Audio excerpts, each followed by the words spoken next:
All right. Good evening, friends, amigos y amigas. Welcome to Friday.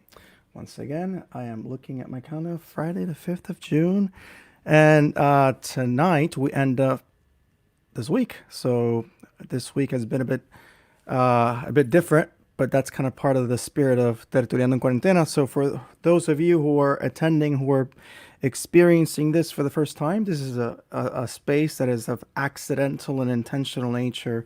Those both kind of play along with each other, where we have dialogue in this space of times of pandemic. So tonight in Tertuliando en Cuarentena, I have a good friend of mine who's actually in her morning right now. So it is a good morning to her, as she is coming live from Australia. So, sin más preámbulo, I only know how to say that in Spanish. I don't know how to say that in English.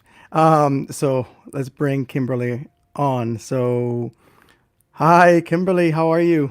Hi, good. How are you? I'm doing good. I mean, we are in two opposite sides of the world, two Yeah. opposite temperatures. It's getting colder there, it's getting hotter here.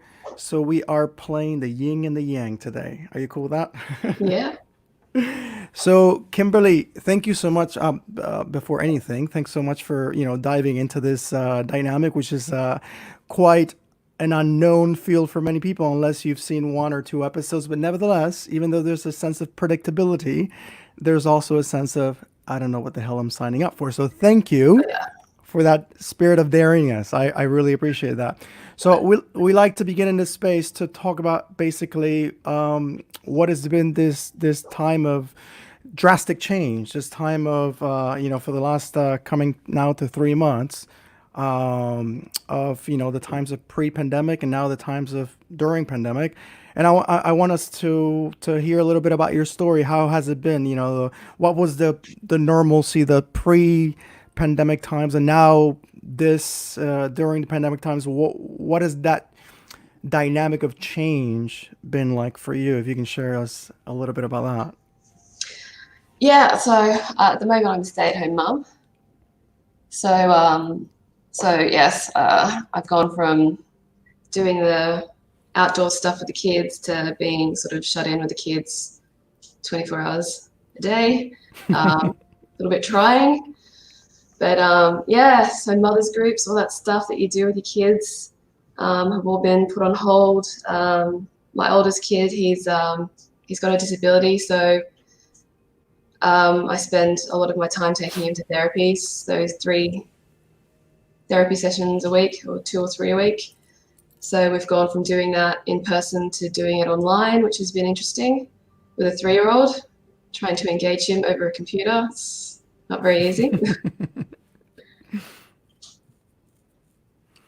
So in terms of that, you have two kids, right? Too, yeah. Two kids, and how like let's talk a little bit about that. How that's one of those drastic routine changes that has happened. Like for example, that I guess that weekly dynamic you have with your oldest kid. Um,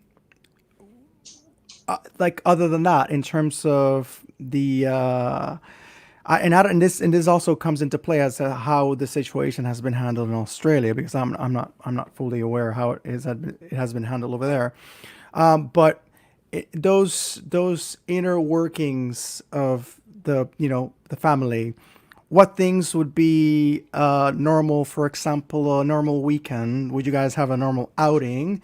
Maybe not. What is that? What was that like? And how has that? If you can kind of, because it's been close to 3 months, so it's kind of like the Yeah. new normal.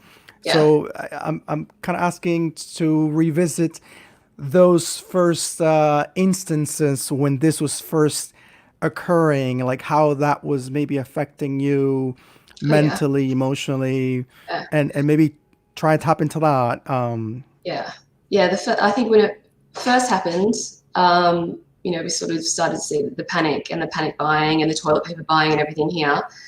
And we were still out and about, and nothing had really changed. And then we sort of started to see the lockdown measures put in place. And at first they were really strict, like you couldn't see family. If you did, it was sort of one person at a time, ideally just to check on sort of vulnerable elderly family. And for, a mum with young kids who relies on, support networks to get through sort of like a very difficult part of rearing your children, it was hard to go from, seeing your friends with small kids, and your mother's groups and your parents, to, having to cut all ties virtually and do it on your own. Because I've got a kid with disability, I rely on my mum and my parents a lot to help me out. So where we are with him is we are sort of doing speech therapy and occupational therapists, but we're waiting on autism assessments. We've done an entire gene sequencing tests for him and me and my husband. There is, suspicions that there's a sort of a genetic condition that may be underlying sort of all those issues. And sort of, to lose all your support network, in a matter of weeks without, a lot of time to adjust was really hard. It's hard on the kids as well. Like the kids are used to being out. The kids are used to seeing family. They're really close with my parents. So, I think for young mums, it's particularly very hard. We're at a very vulnerable time in our lives where, you're susceptible to all sorts of stuff. Social isolation is already an issue for young mums. And then, you throw this into the mix. It makes it very hard. How do you explain to a kid? Like, how do you explain to a kid that, you know, this is like the routine of going outside, which is a natural, even as digitalized as we are nowadays, the going outside experience, the engaging, just getting dirty, getting your fingernails full of soil and dirt, that's Yeah. part of the intrinsic nature. So, how do you explain to a kid, or how have you Oh, tried to explain to a kid that I've reality? tried, but how much he understands, I don't know. Because he's nonverbal, he's beginning to verbalize, but essentially for a long Hmm. time he's been nonverbal. It's very hard to grasp how much he's understood. So we tell him like, we can't play on the playground. There are a lot of sick people around, and we don't want to get sick. But there's such abstract ideas for a 3-year-old, like Hmm. even to be sick. I don't know if he understands what that means. Claro, claro. Let alone, the transmission of that sickness through a playground or play equipment. Like it's so abstract for them. So in the end, I think they just accept it because, you're this authoritarian figure in their life that you tell them what Hmm. they can and cannot do. I guess that comments on their form and their ability and their resiliency of adaptation, perhaps. Yeah. Finding that new norms. I mean, it's a commentary, and it's a commentary on us. I know how have we been coping with it? How have we been coping with those? I guess in the beginning, obviously, it's harder. Those reminders, like, oh, oops, yeah, I can't do this, I can't do that, I can't. Yeah. Got to wash my hands after I touch things, the hand sanitizer See, every time you touch like a lift button or something. I can't help but think. I don't know if you're a The Office fan or not. At least the U.S. version of it. No, I never watched it. I know I should, but I haven't. There's that's I'm not gonna shit on you. There is an episode one of the characters is going on about how um, uh, basically this over sterilizing things and this affecting things is actually a counterproductive thing because then you're shooting down your own immune system. So then everyone starts saying, okay, so you want us to shoot up your immune system? And he's like, yeah, sure. So anytime you're to sneeze, anytime you're to do, just do it with me. So it's like the whole episode is this whole festival of any kind of gross content that you can imagine projected on him so he can boost his immune system. So I think about that, about maybe all the things that maybe a germaphobe or someone who is very uh, has a very cleanliness mystic maybe has as a regular. This is that person's zone right now. Yeah. This is definitely not others' zone. So another thing I like to engage in the tertuliandos is an opportunity for my guests to talk a little bit more about their lives, their their invention of forming themselves. And I think a good way is to talk about maybe three or more times in their life that they feel were cathartic, were catalytic, were points in their lives, whether traumatic, for good or for bad, but they were kind of like forks in the road that they can look back on and say that they had a defining forming repercussion in their lives. You know, maybe not at the moment knowingly, but looking back on it, and Yeah. a lot of times they're not knowingly in the moment. They're in that time of space of reflection that we look back and like, oh, that wasn't as shitty as I thought. So can you point to at least three? You can point to more. You know. Um, yeah. I'd say a big moment in my life. I had been heading up the refugee program. They had a sort of a refugee support program at Hillsong, and I'd been doing it for a couple of years, I'd say. Um, and I'd really felt like I had been just hitting my head against the wall for 2 years. And I had sort of dropped out of the role and just sort of slid away. There was no grand confrontation. And I had continued to attend Hillsong, just their weekend services. And I heard one of the big pastors of the church get up and talk about what they were doing in terms of in the community. And they mentioned what this particular program was doing. And I knew that everything she said was just not true. It was statistics. They pulled numbers that had been manipulated, that just weren't true, or we didn't know the truth of in terms of how many people they were effectively helping in the refugee community. And I lost it. I really went into that program sort of as a young, early 20s idealist, thinking that I could make a difference in the community. Mm-hmm. And I think for me, it was a turning point in my belief system when I realized that I don't think the church is capable of helping people. And it's not that they don't have the money or they don't have the people power, that they lack the will. And that was a big turning point for me. It sort of started me on my road to, I guess, criticism of the church, eventual deconversion, and then loss of faith. So that was big for me as a number one. Number two for me, I'd say, as a big moment in my life, I think was we had a vote in Australia for same-sex marriage. And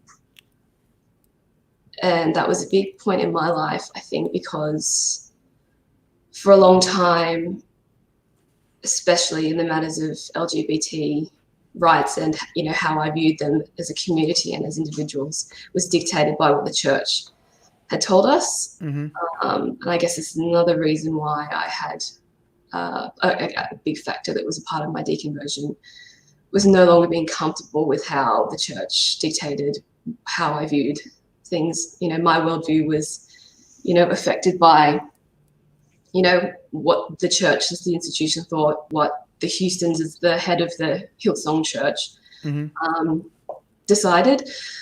I wanted to think for myself. I wanted to direct my own worldviews. And this is a very sort of watershed moment for me where I could express myself in that way, expressed what I wanted to feel and see about the LGBT community. So that was a very big moment for me, I think. I think number three, in terms of watershed moments for me, would be we had an old friend from our Bible college years, Angel, come and visit us in Australia. And there was a point where he asked Sonny and I what we believed. And Sonny and I hadn't been talking about it, I guess, a lot explicitly. We'd sort of been doing our own journey separately. And we sort of looked at each other and we were like, yeah, we no longer believe in God. And it was a moment for us to look at each other and say that, and admit it to another person, but also admit it to each other and ourselves. So yeah, those are probably three really big moments. Why do you think that going back to the first experience that you share, why did that discomfort you? Why did that become such a bothersome thing for you? That hearing that person in this platform of authority and privilege say this, why did it resonate to you so much? I mean, so much so that you share this as as one of those points. I think it was the build up to it, honestly. Like sort of the year and a half, 2 years that I've been working on this project, and not getting anywhere, feeling like it wasn't like a priority for the church. Watching how they allocated their, I'd say their staff, their resources, their volunteers. Um, yeah, and feeling like, okay, they talk a lot about helping the community. They talk about a lot about their outreach, I guess in particular to this geographical area in Sydney, which is in close proximity to one of their really big campuses. But not just the geographic community, but in particular, I think the refugee community. Hmm. Um, at that stage, Australia had a lot of refugees who had come in and were still coming in from areas in Africa. We're talking sort of the Sudan, the Bulge of Africa, places like Liberia. We Hmm. had some Liberians. Trying to think, it's going back a long time now. And I think, yes, part of me has always been internationally minded. I was studying international politics at the time at uni, sort of becoming really aware of the colonial history of Africa, Hmm. the destabilization, learning about the colonial roots of a lot of the conflict there. I mean, even going to things as major as, the Rwandan genocide and learning about, the two tribes involved and how Britain had really pitted the two tribes against each other for a long Hmm.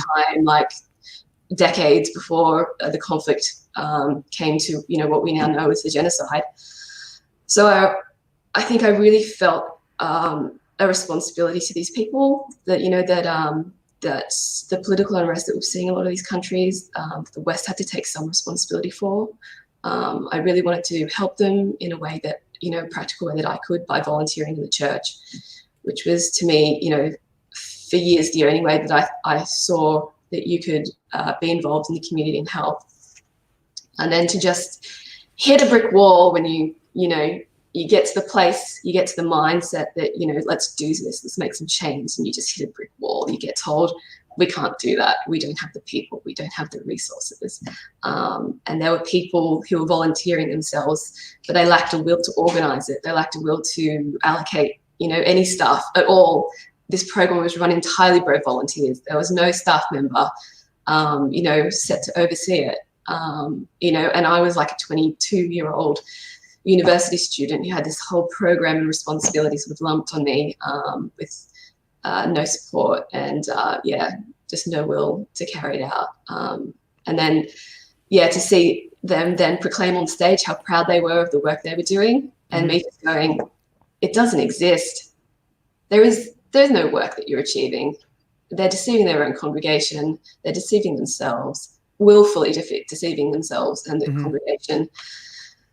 And that was it. I was like, well, if you can't trust what they say from the pulpit, what else can't we trust? Hmm. Um, when we're talking about a church that has, millions of dollars worth of money passing through their fingers every year, I don't know what they're doing with it. Laws in Australia means that there's a limit to how transparent they actually have to be Hmm. to the government about how they spend that money. I mean, we're not talking about laundering money for drug cartels, but like, It's just are full they honesty. are they helping people? Mm. Are they just squirreling it away to build their global empire? I don't know what they're doing with it. No one does, except their accountants. So Hopefully. yeah, Hopefully they have knowledge of that. I mean, you think Something I like to talk about in these spaces is the transparency. You know, and by transparency I mean that willingness. That willingness, that space that you are trying to will yourself to be transparent. I don't think there's 100% transparency, but there is that willingness, that also that knowingness that there are there might be things that you're trying to draw attention away from, which I can maybe say a word, maybe that sneakiness.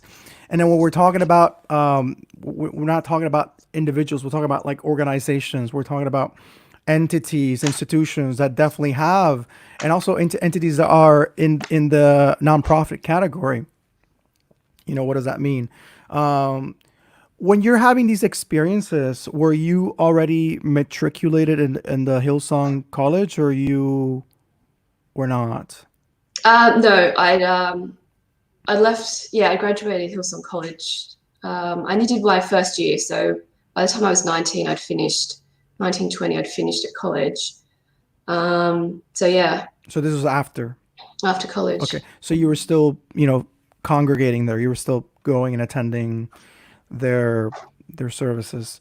Um, it's been a while for me to revisit those times. You mentioned services and stuff, and it's been a while since I've actually gone to like an actual church service. But to that scale, I mean, I did go to Lakewood a few years ago. Um, I become pensive. I become because it doesn't fall it doesn't fall softly on ears that are in this scenario, because it's calling to questionability. It's calling to question these a place of legitimacy.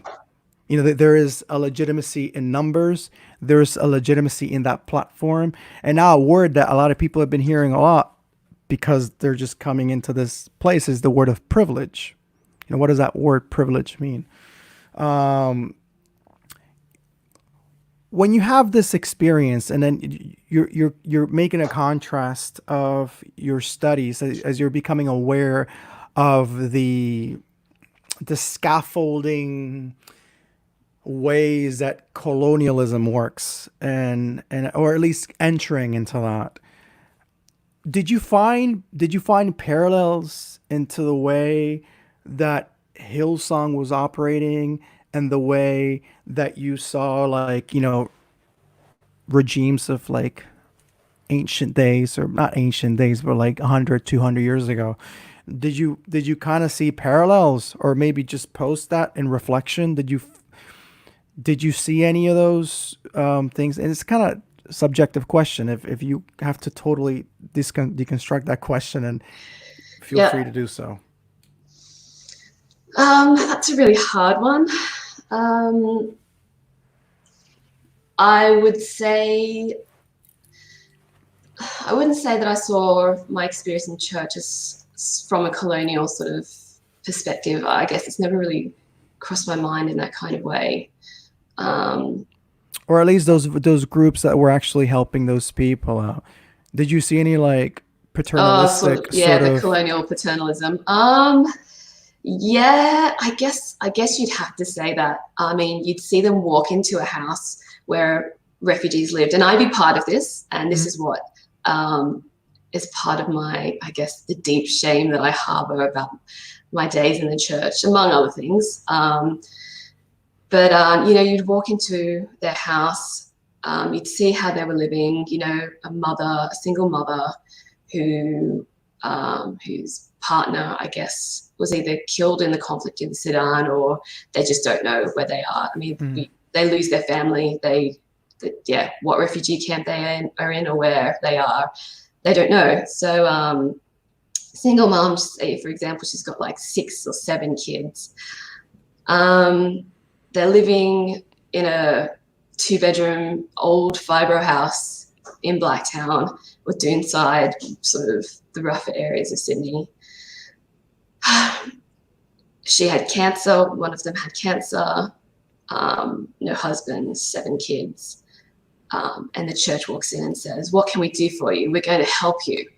And then proceed to do nothing, absolutely nothing. It's left up to, the will of a 22-year-old uni student who's got no idea what she's doing. She's just been thrown into this field with no resources, no way to access the resources that the church has, definitely no money to throw at this.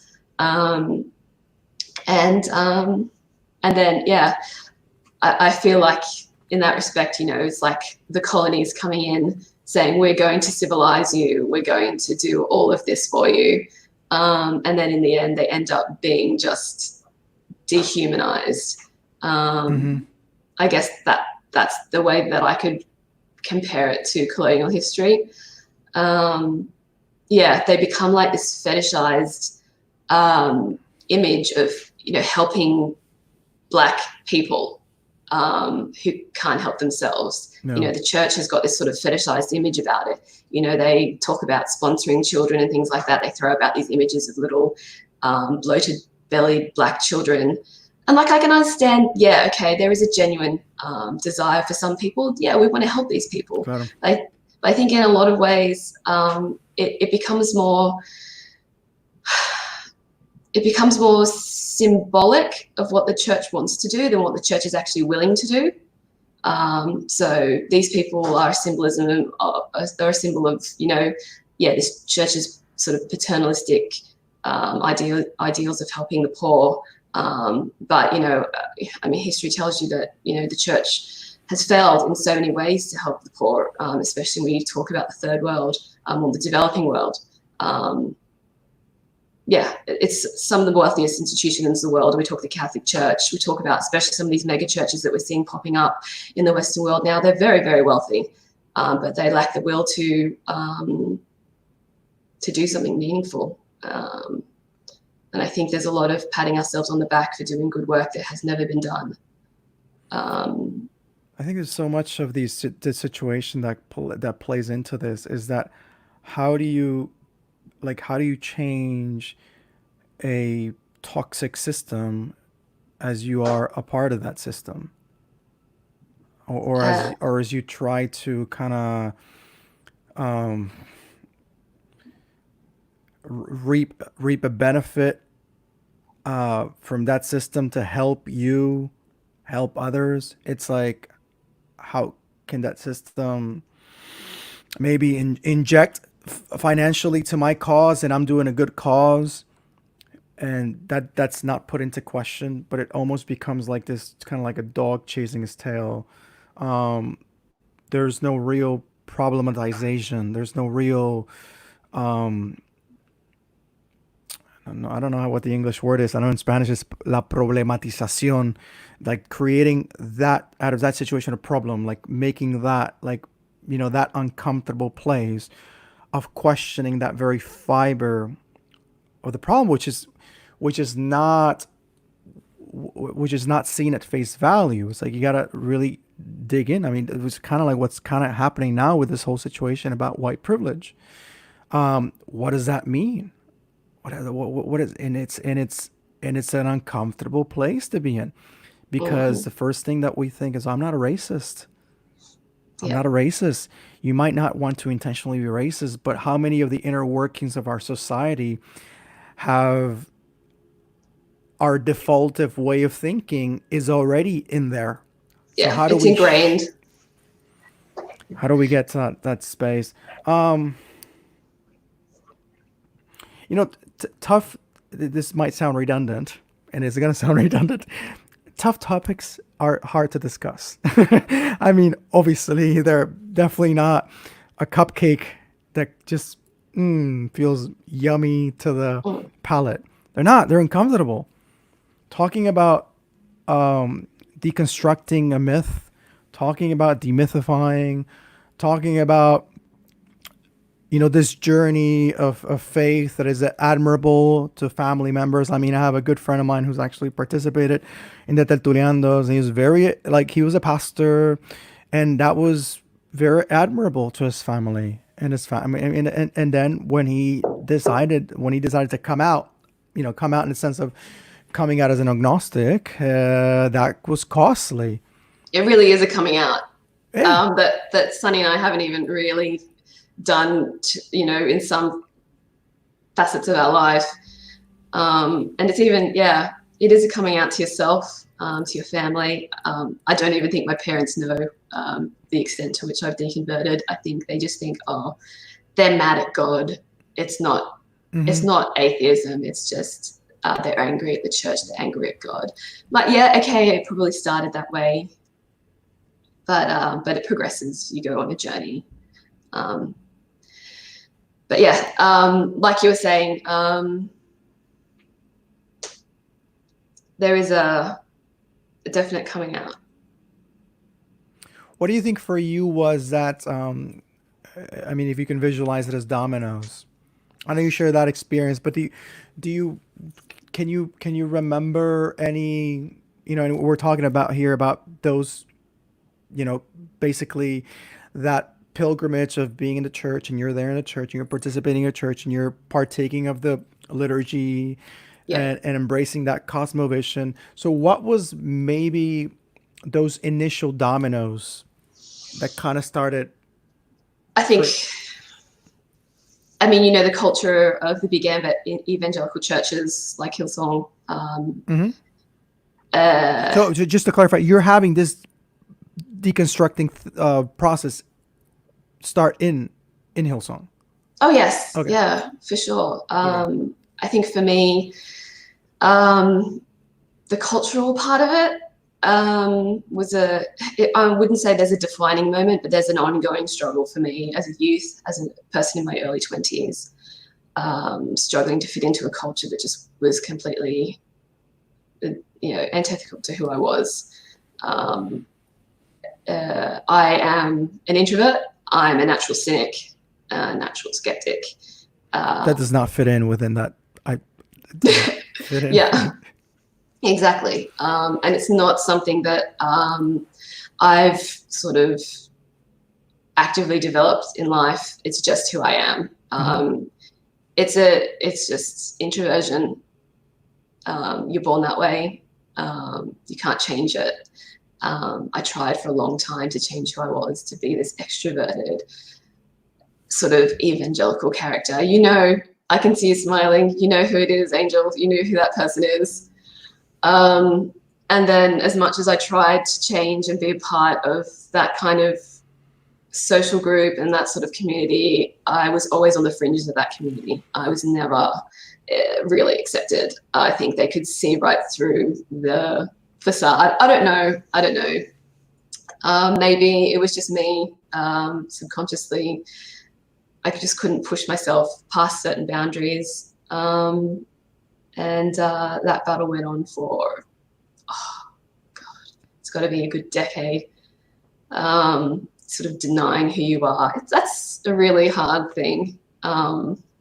Yeah, I'm a bit of an extrovert, and I remember, just to kind of intersect really quickly, uh, there was these like morning gatherings that they did at Hillsong, the men's things that they did, the barbecues and stuff.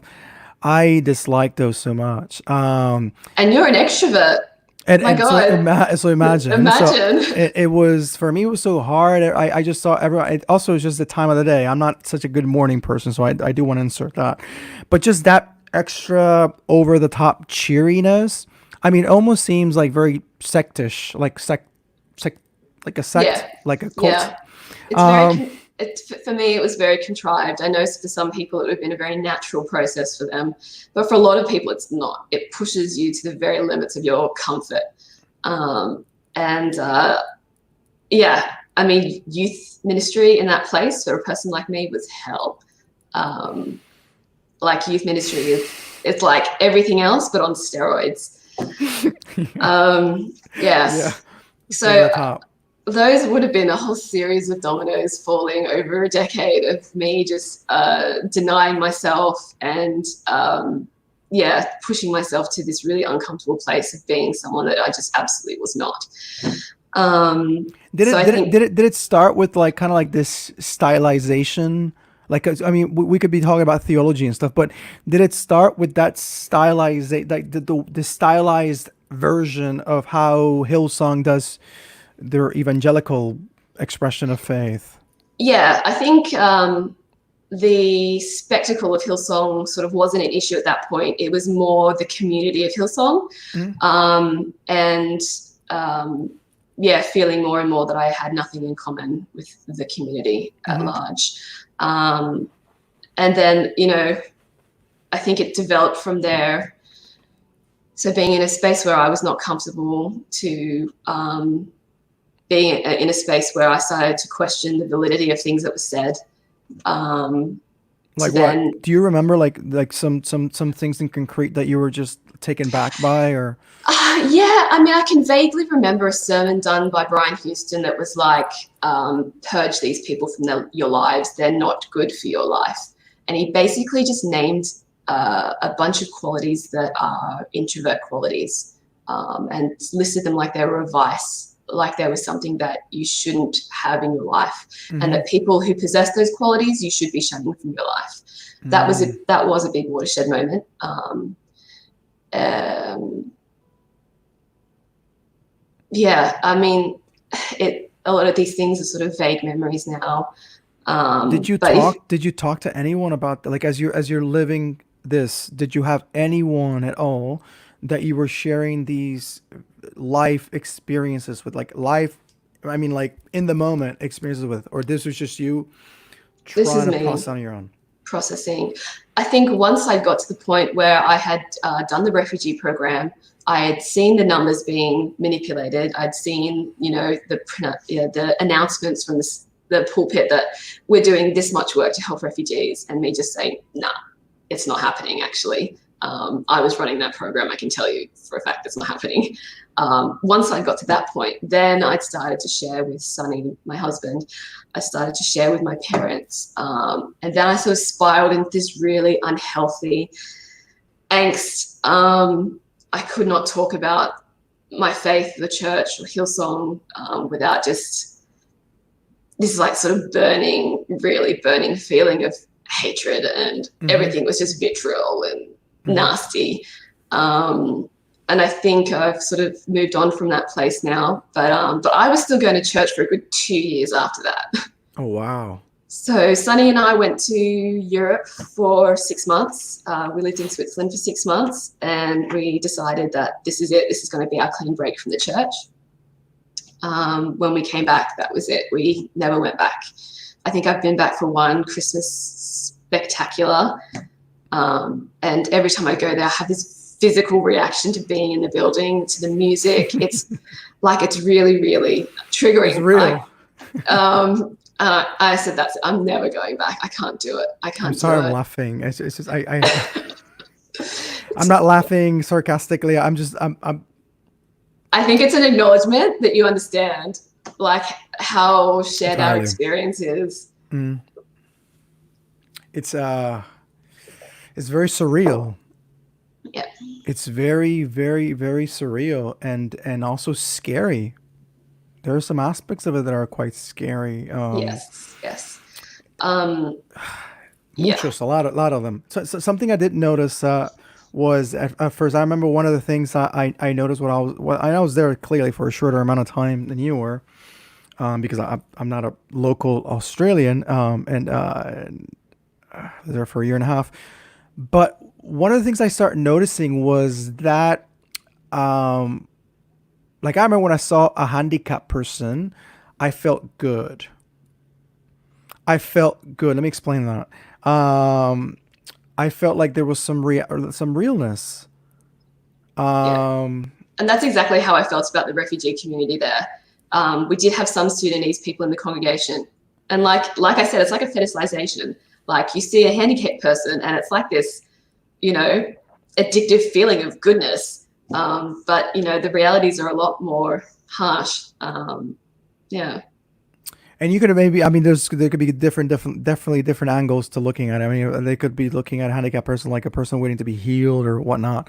I don't know, but what I mean is that I saw a sense of, wow, it's not as perfect as it's portraying itself, and it just gave me this sense of, like, a sense like I was breathing real air for a second, not like plastic air, mm, and also this continuum of the glamorized reality.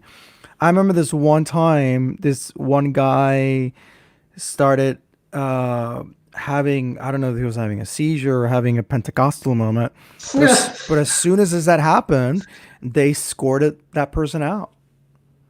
There was the It's very whatever staff. sanitized Yeah, exactly. That's the word I was probably looking for.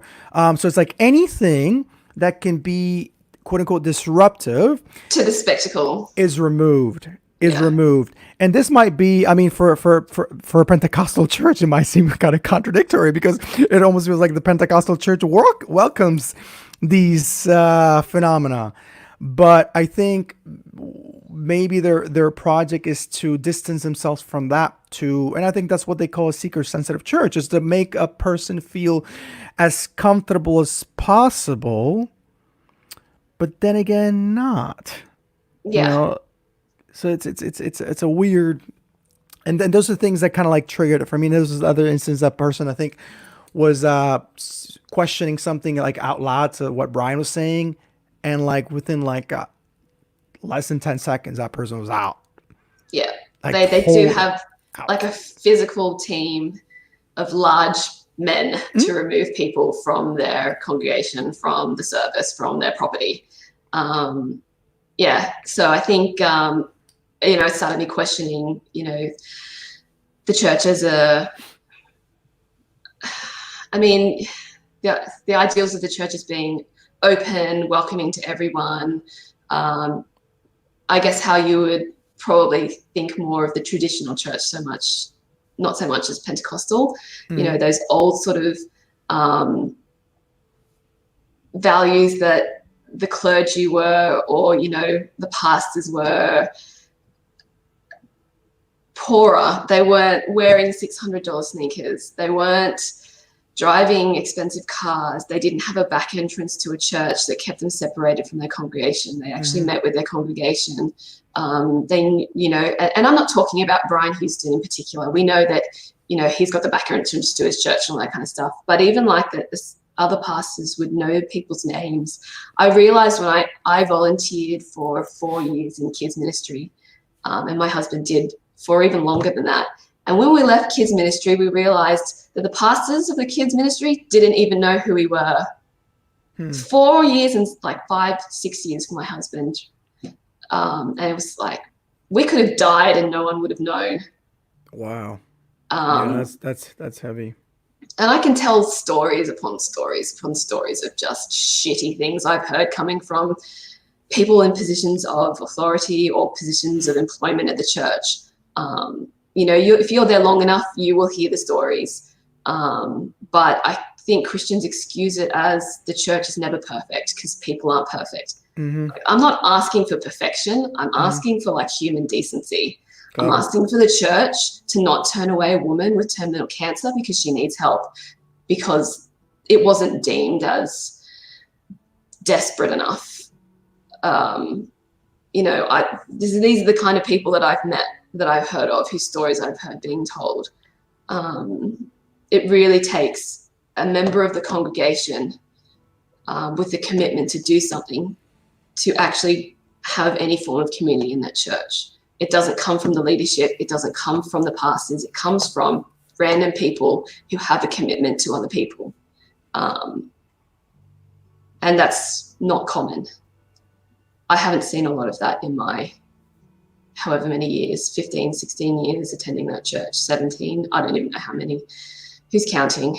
How many years did you attend Hillsong?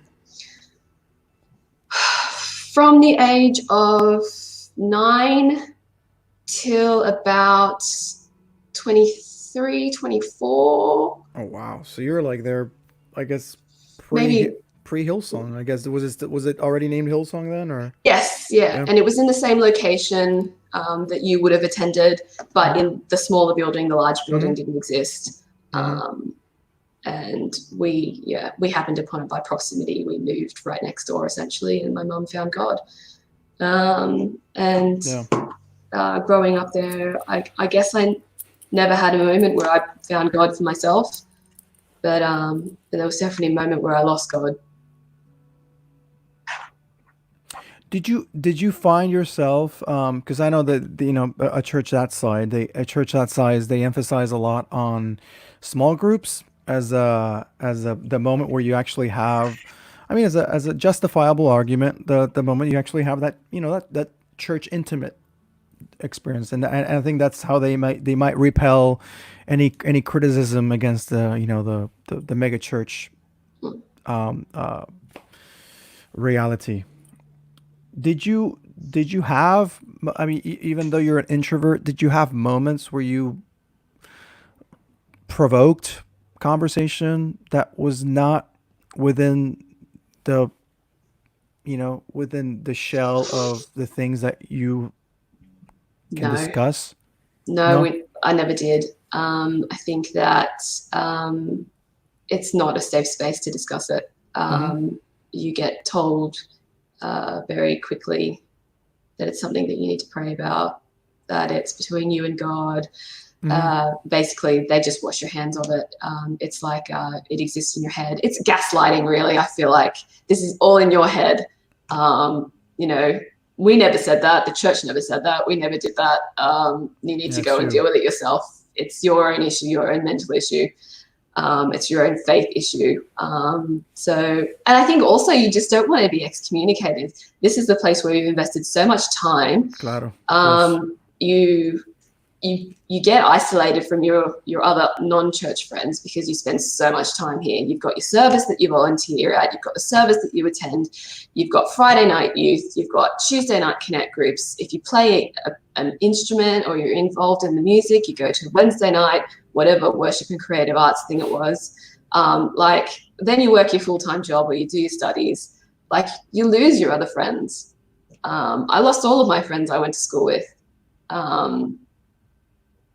Because it just absorbs you. So yeah, we never brought it up with our friends. We were always scared what would be said, how people would react. Are we going to get excommunicated here? Yeah, um, that's the space. That's the comfortable space of the church.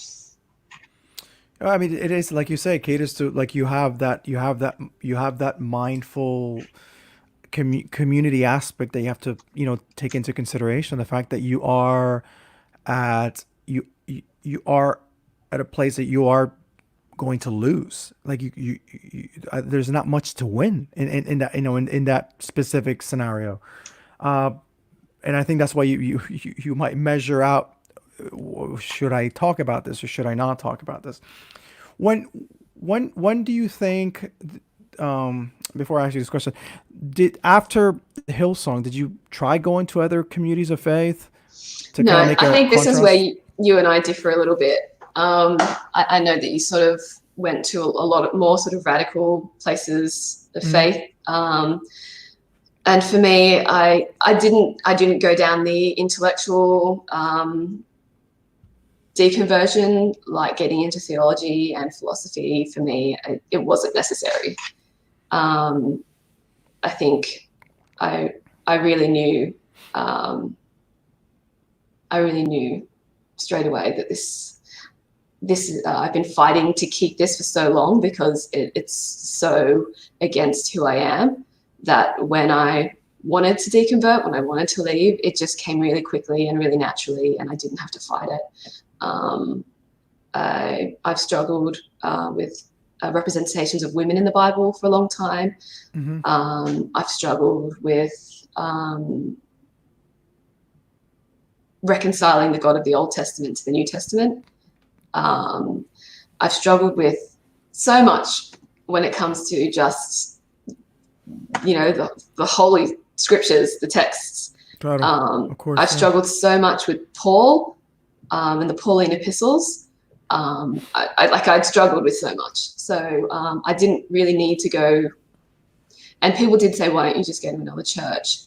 But it come to the point at that stage where it wasn't just about the culture of Hillsong. I think it had become about the culture of Christianity. It had become about, um, you know, um, the way the church, as it global institution shuts out people that it chooses to.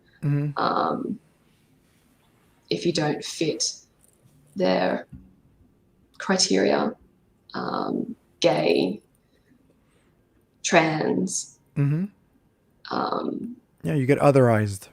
Yeah. You get otherized. There's that notion there too. I asked you this because I mean, was that so Hillsong is representative of a very specific and large but yet small part of the of Christianity at large. Hillsong embodies quite a recent phenomena of the megachurch, uh, the megachurch revolution, or the megachurch awakening, or whatever, within that neo-Pentecostal manifestation of the church. It's kind of like the modernized and the coolified expression of faith from the older Pentecostal evangelical sector of the church. And I ask you just to wonder if you explored amongst other theologies, more liberation inclined theologies among the poor, or because those are the things that have been going on for pre-Hillsong at the very least. And as you say, yeah, I explore a little bit of that, but definitely I have definitely retreated away even from that. But experiencing that gave me gave me an experience of, so I am dismissing this, but these people are using and I've been watching recently Joseph Campbell's talks about the myth, and these people are using the myth for a liberating effect, for what the purpose of the myth is, to be looked at as a myth. I think a big problem that happens with the myth is when it's looked at as a non-myth. That's where you get all these problems, and that's where you get maybe that defense mechanism when you start questioning things within this community that appreciates this myth or this mythic natured thing as a non-myth, and that's where things start kind of rubbing off and whatnot. What would you say for you? Do you have any iconic representation of a moment where this departing from represented a big loss for you, where you realize how heavy this was, that this wasn't just something that you're going to intellectually embrace, but this is going to affect a lot of areas in your life, like this coming out? I think because I've never really come out to family and to a lot of friends as well. Like we didn't have many friends at church, but the friends that we did have, we never really came out to either. We just sort of went away from church. And I think, like I said, a lot of Christians will just tell themselves that they're not atheists, that they've just got mad at God and walked away, and they'll come back sometime. They always think that they'll come back. So I don't think we had that big sort of moment of our world has fallen in now, because it was never really out there. We never put it out there. But we were lucky enough that we had this stint overseas. So when we went overseas, it was kind of like this buffer between we're in church and now we're out. So we had this nice little buffer where no one expected us to be around. And I guess we were kind of forgotten. And that's the bonus of a big church. It's easy to be forgotten. Yeah. So it wasn't a big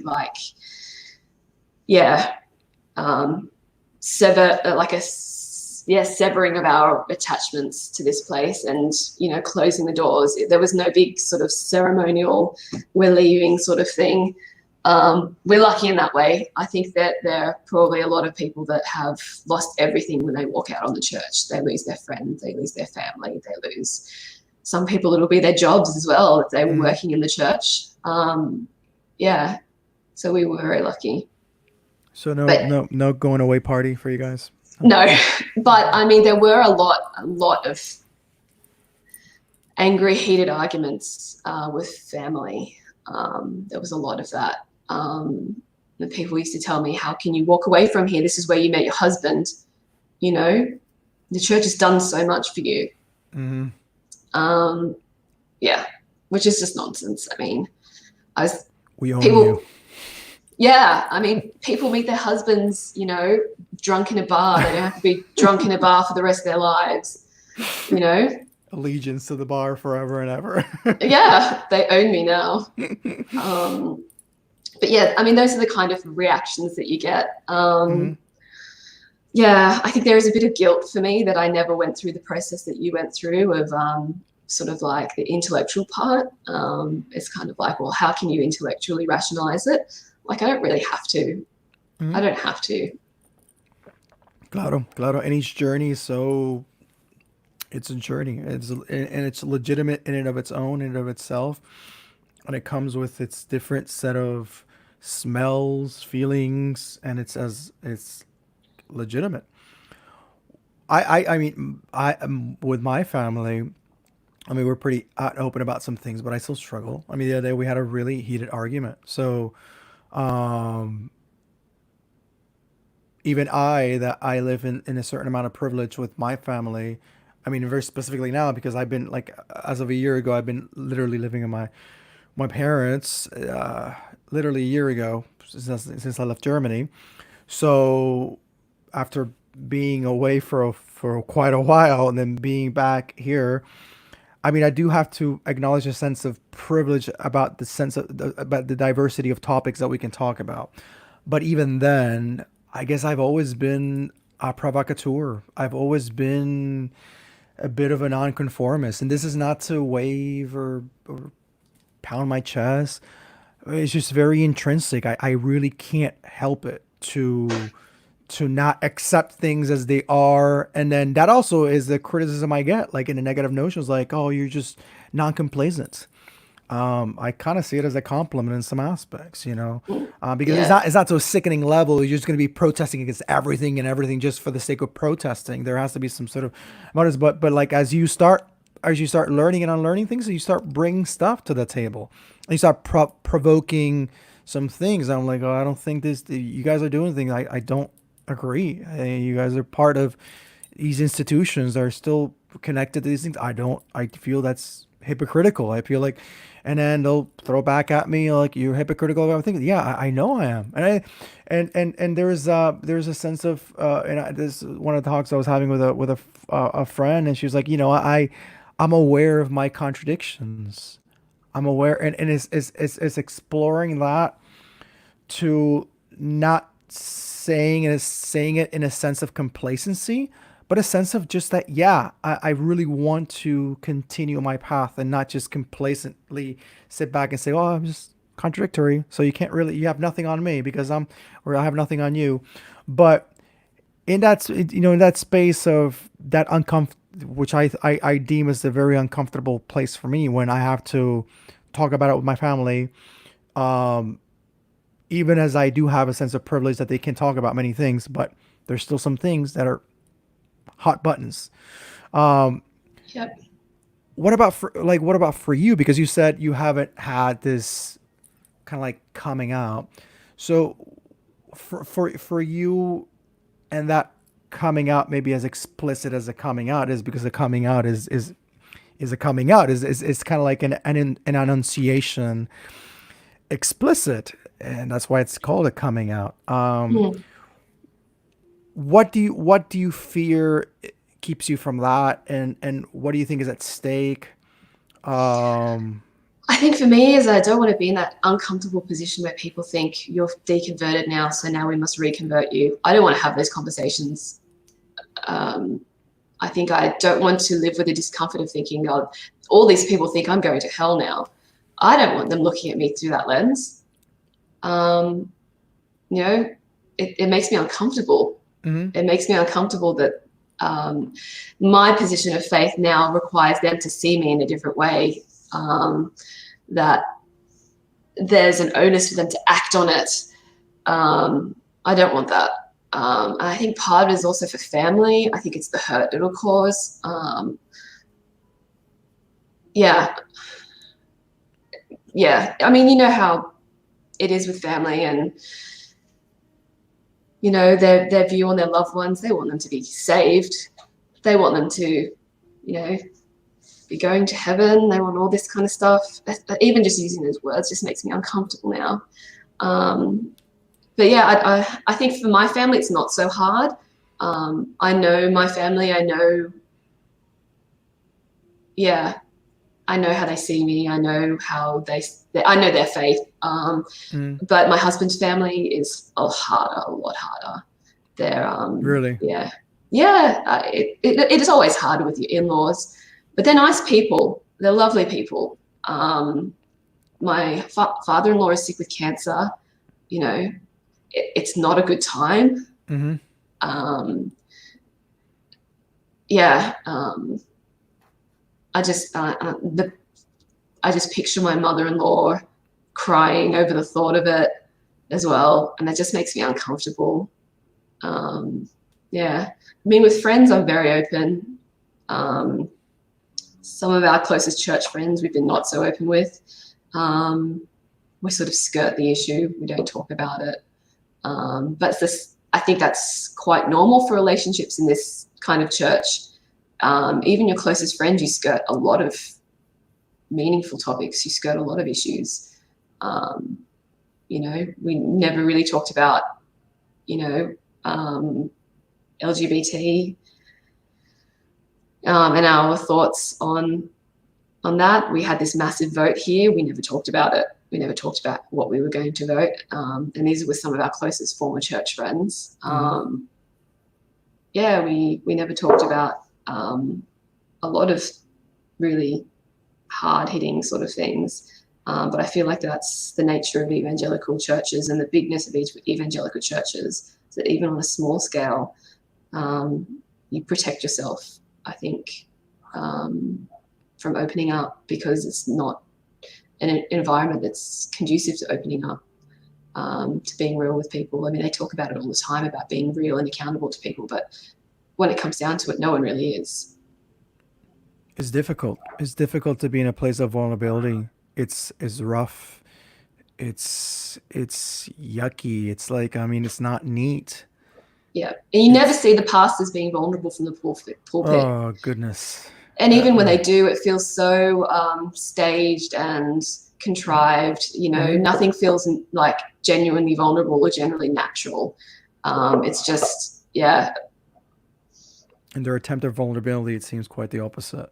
Yes, yeah, like I said, it seems so staged. So I think that passes down into the congregation. The congregation has issues with being vulnerable with each other. So yeah, I think that's why a lot of this stuff has gone unsaid between our former church friends. Yeah, but my other friends I'm quite open with. Like, I have a lot of unchurched friends now. Very open about my history in the church. I'm very open about how I feel about the church now. Yeah, I feel it's much easier to be open with them than it is with other friends that we knew from our church years. Do you feel at all that maybe it's kind of like this story of, you know, the gay kid who was afraid to tell his parents and his parents always knew? Do you think that there's a Yeah, little of that? yeah. I Maybe? mean, we've used the term coming out, and I have said to my husband before, sometimes I feel like it's being, you know, gay and in the closet, or that, you know, when you come out, that, you know, you get ostracized and, you know, you're like some sort of leper now to the church.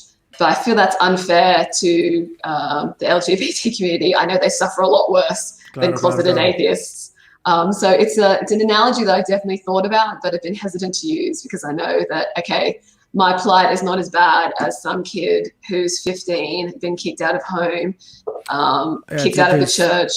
very different scenario, but in the sense of that, I meant it in the sense of that maybe like They the already very, know. yeah, that specific scenario. Yeah, we've talked about it. My husband and I, Sonny, we've talked about it, that maybe they already know.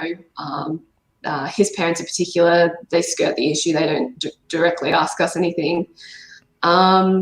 Yeah, maybe my family know. I mean, obviously my brother knows, he's also an atheist. But yeah, it just seems ridiculous that, Christians can be so open about their faith, but we feel so inclined to be closeted about our non-faith. It should I know, be, right? Should be at yeah, least balancing it off, huh? yeah, And Sunny's naturally from Norway. Norway. And what is this? Because I don't know much about Norway. What is the climate there like as far as religion goes? Because it's I really don't know. I've never lived there, and most of the people I know there are from Sonny's family, from his home church, and from our Bible college years. So I know the Christian religious aspect Christian of. Norwegians. Yeah. Uh, I wish I knew some secular Norwegians, but something happened recently, which made me think that they're a lot more conservative than I thought. They've just passed a biotech law there that allows for early screening of kids with Down syndrome, so parents can, make the choice, I guess, earlier having on a yeah. whether they want to keep it or not. And there was a big sort of upheaval on my Facebook feed about it. But Sunny and I were looking at each other like, that's actually normalized in Australia. We have that test here. I think it went through without any controversy. We had that test for our second child because our first child already has a disability. So for us, it's like, what's the big deal? And then we felt really judged by all these Christians on our Facebook feed saying no one should be having this test. And it's like, well, we just had it like a year ago for our son, or a year and a half ago for our son. Does that mean we're going to hell? Shame on you. Yeah, I think the practical implications of testing for this kind of stuff is very important for parents. Yeah. What do you think? What do you think the importance of and this is not to carry over any judgment over you or not. I mentioned that disclaimer in case this is just to the importance of being outspoken, the importance of speaking out Yeah, I mean, I is guess, yeah, you want to normalize your position. or Um, visibilize maybe. Yeah. yes, exactly. Be heard. Um, and, I've recently found that a lot of Christians, well, not a lot, but some of the Christians that I have had been connected to on social media find that even remotely questioning their position on things makes you an internet troll. Some Um, do, yeah, apparently, yeah. um, so, I mean, and that's just questioning their position on one particular issue. If you question their entire faith openly, like, yeah, You're a it's mega troll. yeah, you're a mega troll. Yeah, yeah. So yes, I think we do need to be more visible because it's not right that just because we hold a different view as you that okay, we're a troll. We're deliberately being, difficult. We're deliberately being oppositional. We're not. We're just normal people who hold a different view to you. We could be Buddhist. We could be Muslim. Whatever. Yeah. Yeah. That. Yeah, we should be heard. Um, And and that just comes be. that comes from a very stagnated and for a very static position of privilege, because it's establishing here I am. This is normalcy, and normalcy is to set how things are to, like this is the ground of all beings, and then anything that puts this ground of all beings to question, then that's why you can have that stigma or that thing that you can be conceived as a troll because how dare you problematize this that is so factual, and Yeah. that's what I but I speak about diversity and I speak about the importance of diversity, but that's I guess I recognize the importance of problematizing. It is so important to problematize because there's to get somewhere out that he is in a deeper shit than I am, and he is living in some remote place in the country that his idea or even just his being is put to question because it's so counter normal. And and the times that we're living in now, like this, and this, fuck, it's not the times we're living in now. It's just what's coming out to the surface. It's the At, culmination of everything. yes, it's that we need to be willing to question things because it is. We've been talking about Christianity and everything, but even Christianity is so connected to this long legacy of a narrative that is connected to the political, to the transcontinental, to how geopolitics have worked, how governments have been able to place into norm very unjust ways of conducting society. Everything needs to be questioned. There's a vital importance of everything need to be questioned. Like we need to question. I mean, recently, that's a year ago, I've been starting to question the role of police. I thought, there's a sense of function that the police has in store, and but now I've been realizing that yes, there's a function that it has, and it's to keep law and order. But what does law and order mean? What does order mean? Yeah, to keep the order of things as they are, the status quo. So what does the status quo mean? To act as if that which is normal and accepted should be. To act as though it should be. And that's why even the death of George Floyd, that's why even there's some sectors that can put a but after, yeah, this thing that happened to George Floyd is not correct, it's not right, but, and then as soon as that comes in, you're like, yeah, there's a problem. There's a problem of lacking the of that motioning to question things, to problematize is very, very important. Yeah, and I think talking about it and engaging with other people is important. I think it's really important to try and understand the history behind things. I think that's where we find ourselves in a lot of trouble, is that people are not wanting to learn about the history of anything anymore. The history of Black slavery, the history of, the very dark history of America. There's a hesitation to learn about the history of American intervention in Latin America. For Australia to learn about our, dispossession of and displacement of Indigenous peoples here. There's a big movement to move our Australia Day celebrations because, for Indigenous people, it represents invasion. And there's a big pushback from a lot of white Australians who are like, this is our history. My heritage, yeah. This is our history, and I'm proud of it. And yeah, I think, we really need to look at history with compassion and try to understand, to not look at Africa as a tribal nation, to look at Africa as a nation that once had rich civilizations that were destroyed by colonialism. To not look at the fighting in Africa as a symptom of tribalism, but try and understand where that conflict has come from, and has it got colonial roots?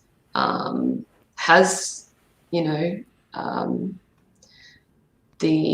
destabilization, the political unrest, the poverty, has it got political roots connected to us?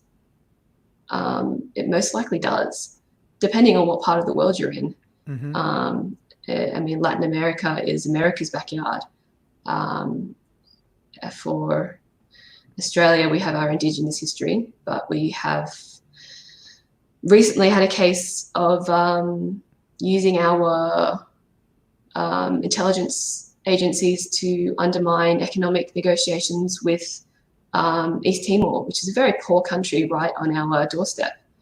You know,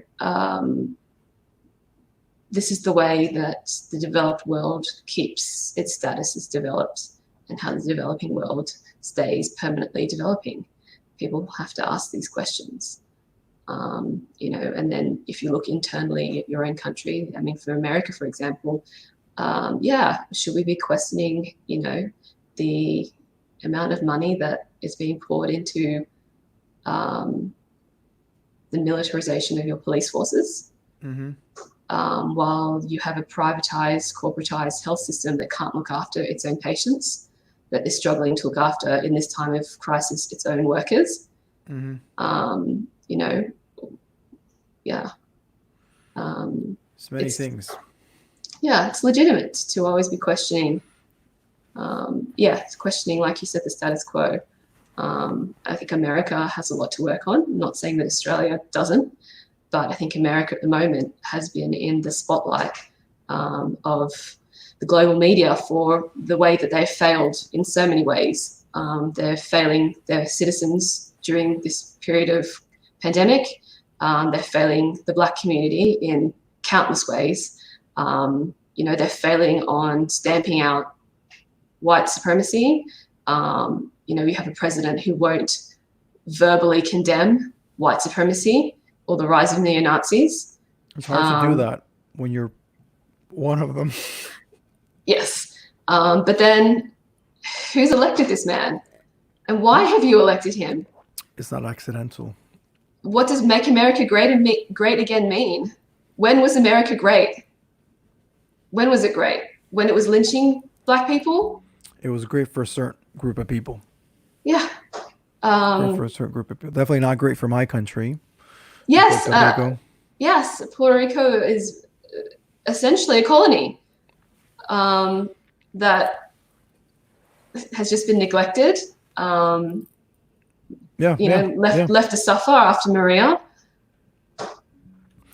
So muchas cosas, a lot of things. It's so many things, and at least in my last year living here, I mean, you start, as you start kind of like unlayering this onion. I mean, it's hard to kind of not look at it. It's hard to kind of like turn away or pretend like it's all good and whatnot. And you know, having worked in a school for 1 year, and then you see all the BS propaganda, everything from the very get-go and the start of the day, the Pledge of Allegiance of a flag, which to me seems like the most I mean, it's perfectly arranged. It's just perfectly arranged to start formulating that narrative from such an early age. Here you are, you find yourself in this place, here's this moment, here's this tribute, here's this liturgical act we do, and you are not to question it, you're just to partake in it. In the country that boasts itself of freedom and liberty and freedom of speech. So, I mean, even from that, which might be trivialized and might be interpreted like, Angel, that's you're too hung up on things. It is in those spaces and those things that might seem trivial that helps to construct a whole narrative, narrative. It builds a culture. Hey, I mean, from Colin Kaepernick taking a knee at the NFL games, and that being demonized and that being condemned as not a way of protesting. And then there is no way of protesting because dissenting is the problem. You cannot dissent. You cannot dissent. It's very hard. Yeah. I've heard people say that Kaepernick what he was doing was offensive because he was doing it during the national anthem. Yeah. And I think, you know what? I don't think there would have been any convenient time for him. I think everything would have offended you. This is what we call white sensibilities. This is what we call white privilege. You know, in that's his the backyard, reality. maybe he could have done it in his backyard, with no one watching. Is that and what point is there? I mean, when you the same thing has been done with MLK. Just this whole copywriting and this whole domesticating. It's done with everyone. And here, and we're actually going to have one of the Tertulianos. We're actually going to talk about next week, not next week. That's the week after next week, about the power of the tribute, the power of the tribute as a domesticating tool. So giving a person a holiday, as has been done to MLK, giving person avenues, giving person boulevard names, street names, it is that perfect indication, at least within this sphere of the this space here in the United States, that domestication has taken place. Like you Yeah. can guarantee it that as soon as that happens, we have appropriated over you and we'll build a statue and then we'll create the lasting effect that, Mm, yeah, we're for civil rights. We're mm. for it, even though nothing has changed. Yeah. And it perpetuates that myth. It's symbolism without meaningful change. Exactly.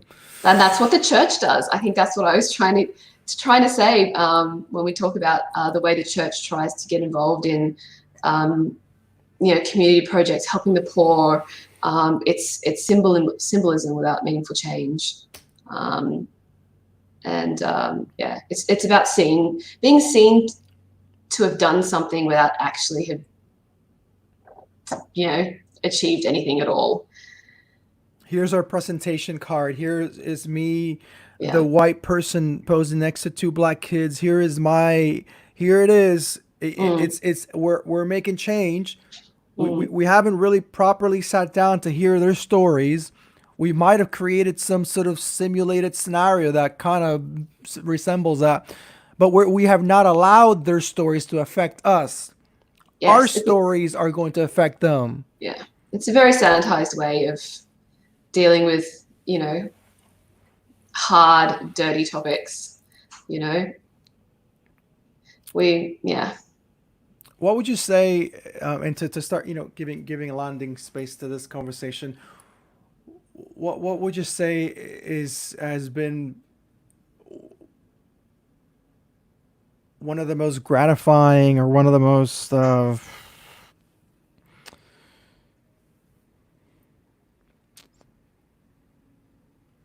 in this space that you find yourself in now, like post church, what has it been like as a you know as a holistic person that you have. I'm trying to make this question as open as possible because I tend to do closed-ended questions. Yeah. um, as a whole, and I make emphasis as a holistic person because we're not one thing. We're just so many things. Yeah. Um, in this new space, what have you learned about yourself that you did not know about yourself when you were in the church sphere? I think it's allowed me to, like I said, be more of who I am. So not forcing myself into that other person, that evangelical, extroverted person. So I'm more comfortable with myself than I've ever been in my life. I mean, we talk about a space that I've been in since I was 9 years old, and feeling different, feeling that I need to change, that who I am is, it's like a vice to these people.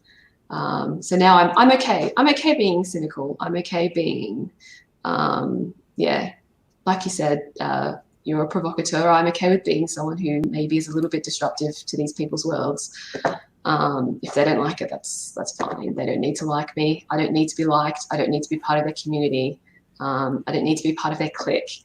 Um, you know, I can be who I am, and I'm an adult now. That's another thing. I'm not in this adolescent space where I'm trying to figure out where I am in the world and who I am in the world now. Mm. I'm an adult. I'm living my own life. I've developed my own world views based on, my own searching. I don't need to be told by someone on a pulpit what to believe. Um, and I think for me is this exciting space of being able to learn and grow in a way that the church, doesn't encourage.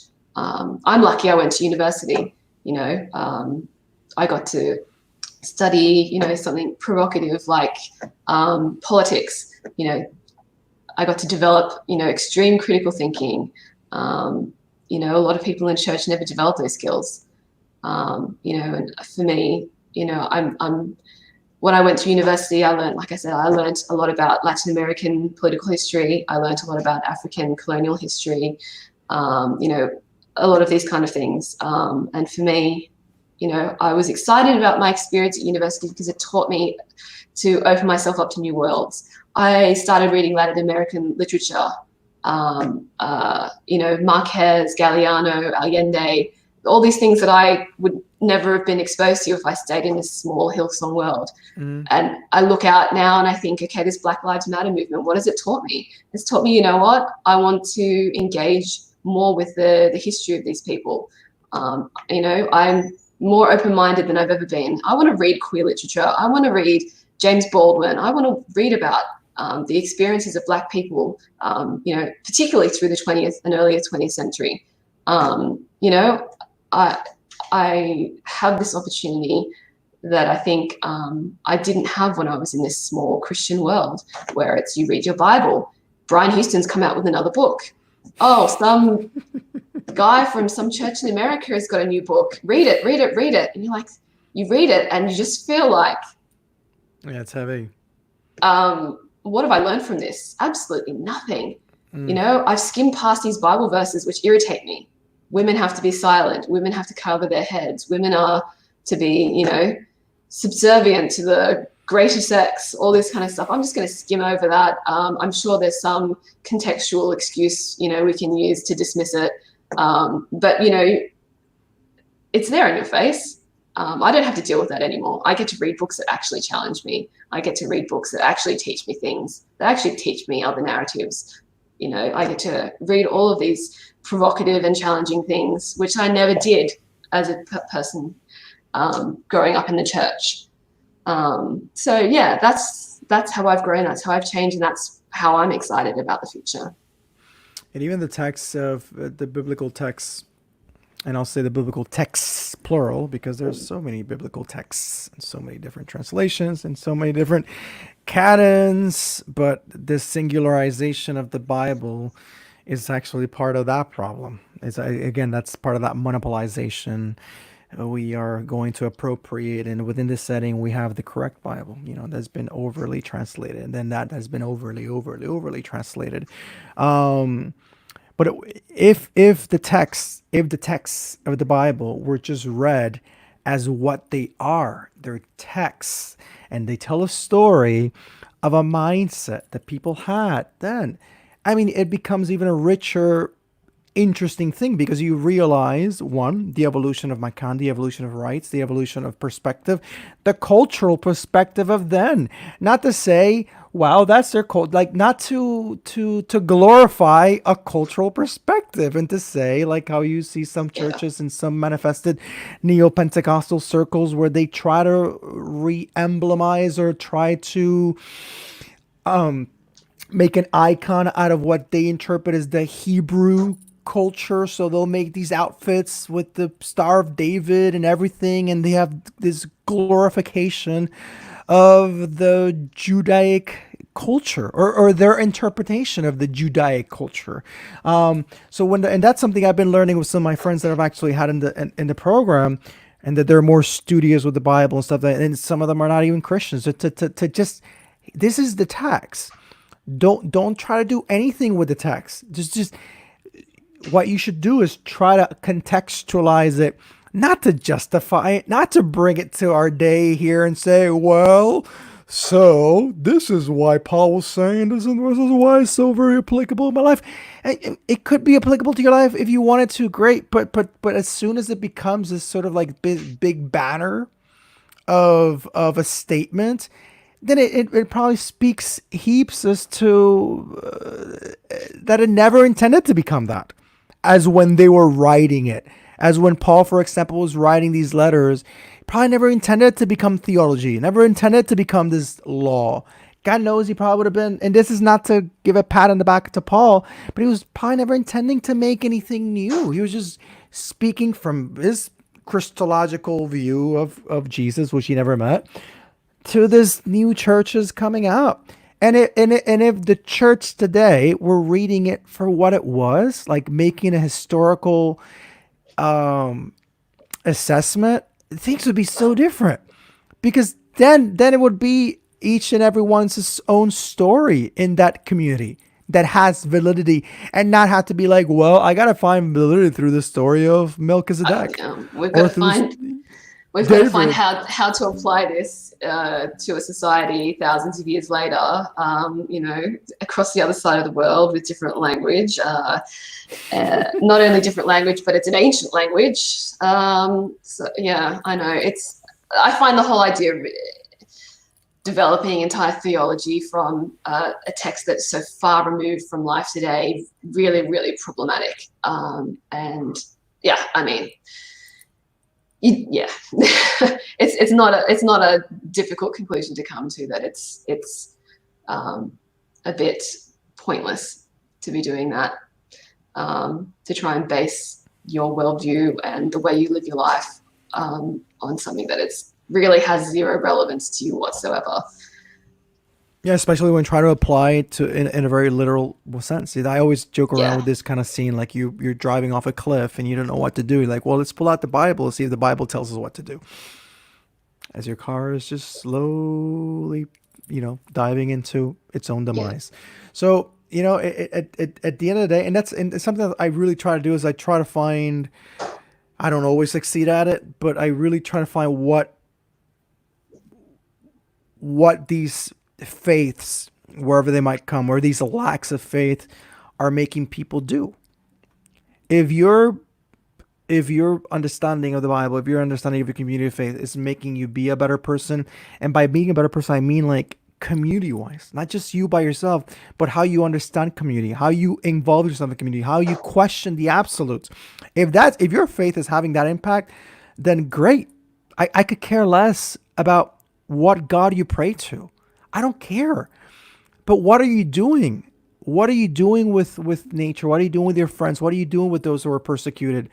What are you doing with those who even problematize your walk? How are you responding to that? I don't care what myth or what non-myth you subscribe to. What are you doing in your life? What are you doing? I don't think I don't I'm not, I don't expect people to sing kumbaya and hold hands. That's not my envision. My envision is how do you problematize to realize that the shit out there that we see is not accidental.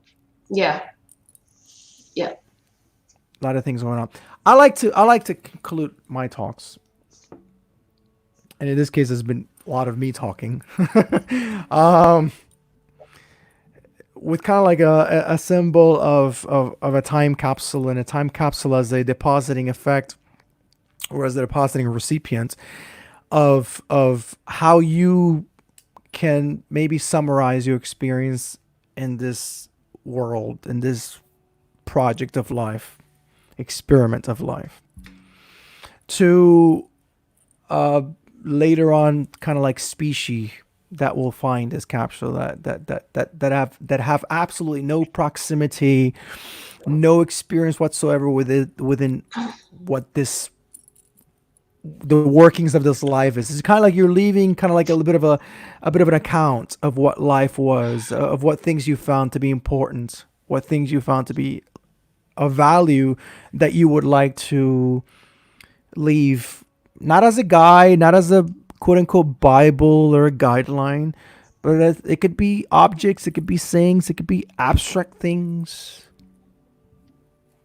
And then you have the last word. yeah.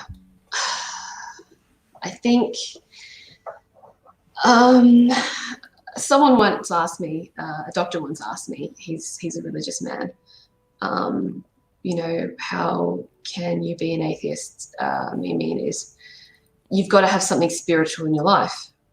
Um, and at the time, I didn't really know how to respond to it, but I guess for me now, I've realized that things in life that I found spiritual, that have sort of been a constant through my life, in church and out of church, have been the arts. I find music and literature and visual arts to be more of a spiritual experience than church itself. That the myth of God and the spectacle of the evangelical church to me had no actual spiritual depth to it, no way of actually reaching in and changing who I was. But I think through music, art, literature, there is a deeper connection to people, to people's stories. I mean, they've always been tied to politics and to history and to people. And I think that the best way to live your life, I think, spiritually, or if you don't believe in anything spiritual, I mean, just, to be a better person is to understand history, to understand people, to understand, humanity's history and its past. And I think that these are really great tools to do that, to make yourself a more rounded person, to not live from one Netflix show to the next, to not live by what some guy at a pulpit tells you, to explore and investigate for yourself. And we have, in this day and age, so much ability to do that. You can find entire novels on the internet. There's no reason why you can't explore and understand these people's stories for yourself. Yeah. Thank you, Kimberly. Thank you for taking this time and Thank you. sharing a little bit of yourself. I really do appreciate it. I really enjoyed having this talk with you. I probably have not.